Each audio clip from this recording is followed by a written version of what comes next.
दिन एक वीडियो काफी वायरल हो रहा है सोशल मीडिया पर, राजा भैया का जो है हथियारों का जत्था जो वीडियो निकल करके आ रहा है, ये क्या दर्शा रहा है? जो वाकई में वो बाहुबली है, उत्तर प्रदेश में उनका कोई कुछ बिगाड़ नहीं सकता है? जहां एक चाकू रखना प्रतिबंधित है, वहां हथियारों का जखीरा है। ऐसा कोई ब्रांड नहीं जहां हथियार नहीं है। सैया हुआ कोतवाल हम नंगा नाचेंगे। जब उत्तर प्रदेश का मुख्यमंत्री उसका शागिर्द है, जब देश का रक्षा मंत्री उसका शागिर्द है और वो भारतीय जनता पार्टी से संबंध रखता है, तो उसके लिए क्या मतलब? कोई मायने नहीं है। वो डीएसपी को जान से मार दे, मगरमच्छ रखे, शेर रखे, कुत्ता रखे, बिल्ली रखे, वो हथियार रखे, उसको कौन पूछेगा? आप बताओ। नहीं, राजा भैया एक अपने आप एक ब्रांड माना जाता है, जिस हिसाब से वो तो दूसरी तरफ उनको लेकर के कहा यह जाता है जो बाहुबली की छवि है, और तीसरी तरफ ये भी कहा जाता है, उनके जिला के लोग कहते हैं जो ये जनता के लिए समर्पित है। ये मनगढ़ंत बातें आप लोग परोसते हैं। अपराधी अपराधी होता है। राजा भैया अपराधी है? बिल्कुल।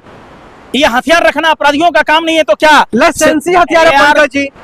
अच्छा, लाइसेंस देने की प्रक्रिया मालूम है तुम्हें? दलाल, बताओ तुम, एक व्यक्ति को सरकार कितने हथियार दे सकती है?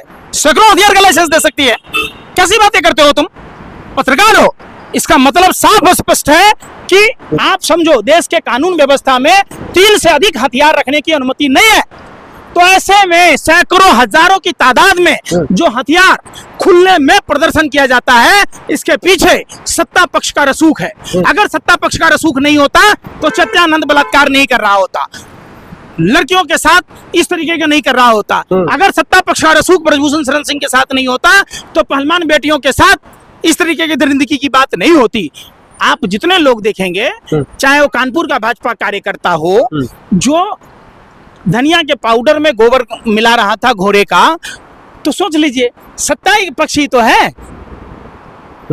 ऐसा कोई भ्रष्टाचारी, बलात्कारी, कालाबाजारी नहीं है, गुंडा मवाली नहीं है जिसका हाथ भाजपा के साथ नहीं है। पंकज, एक आखिरी में आपसे सवाल मैं करना चाहता हूँ, इसी से राजा भैया से ही जुड़ा हुआ सवाल है। लोग सोशल मीडिया पर ये पूछने की कोशिश कर रहे हैं, उत्तर प्रदेश में कोई एक हथियार लहराता है, चाहे वो लाइसेंसी हो या फिर गैर लाइसेंसी, अगर वो लहराता है, पब्लिकली करता है, तो उत्तर प्रदेश की जो पुलिस प्रशासन है, योगी जी है, उन पर कार्रवाई करते हैं, एक्शन लेते हैं, चाहे किसी भी जाति धर्म का हो। तो क्या राजा भैया पर भी शिकंजा कसा जाएगा? क्या उनका भी जगह जेल में होगा आने वाले समय में? क्या जनता देखेगी ये चीजें?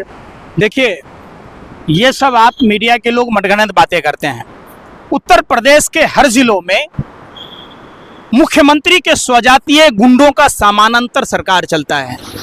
आप किसी इलाके में चले जाओ, नेपाली सिंह, सिपाही सिंह, धनंजय सिंह, पता नहीं कौन कौन से सिंह हैं, तो ये सारे जो चलते हैं, आप देखते होइएगा कि ये लोगों की गुंडागर्दी, ना वहाँ कोई थाना प्रभारी है, न कोई वहाँ एसडीएम है, सब भाजपा के कार्यकर्ताओं से इतने डरे सहमे होते हैं, खासकर योगी आदित्यनाथ जी के संगठन से। अभी आपने कहा कि वहाँ सरकारें चलती है। अलीगढ़ की घटना आपको मालूम होगी।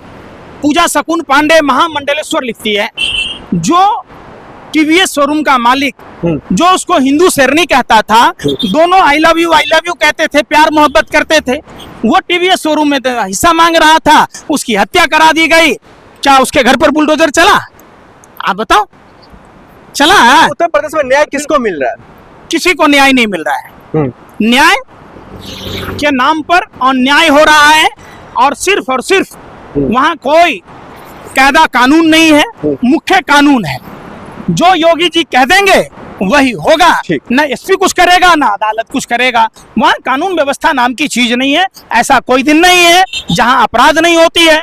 यहाँ तक कि उत्तर प्रदेश की शासन प्रणाली ऐसी है, कभी भेड़िया, कभी कुत्ता, कभी सांड, कभी कुछ देखते हैं उपद्रव मचा रहा होता है। एटीएम में सांड बैठा होता है। बताओ, पहला ऐसा बैंक देखने को मिला कि एक्सिस बैंक में सांड बैठा हुआ था, गार्ड भी नहीं था। कैसे आदमी जाएगा वहाँ? बच्चियों को कुत्ते नोच नोच कर खा रहे, सांड खेत चल रहा है, सांड लोगों की हत्याएं कर रहा है, आवारा पशु घूम रहे हैं।